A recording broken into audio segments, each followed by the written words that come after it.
So over here, you can see that I am in my print module right here, and you can see this image right here.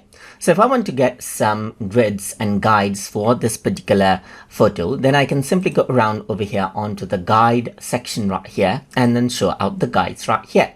So I can enable rulers, as you can see right here, which shows the ruler on the top. Then apart from that, you got other things like base bleed, and there's margins and gutters, image cells, but you don't really see them because this is a one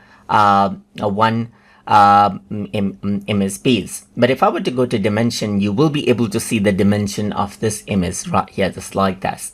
So if I were to go around over here onto layout style, let's say for example, I can go around onto another layout, let's say for example, like in picture package, and over here you can see much more details. For example, you can see the grids and everything else right here. So if I were to go around over here, you can see that I can actually go ahead and now change the ruler units over here, just like this as well, to millimeter or centimeter as you wish. And you can change the grid snap over here as well to cells, so it actually snaps on over here onto place. So apart from ruler, and you can see like you can enable out the place bleed as well, you can enable and disable the grid right here as well, and even go ahead and see the cells of the image right here, just like this. Same goes with the other as well in custom package. If I were to actually go where to go in, you can see the grid right here and everything else right here, just like this.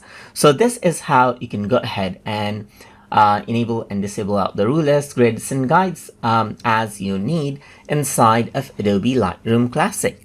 So hope you guys learned something as always. And as always, please like, comment, share, and subscribe.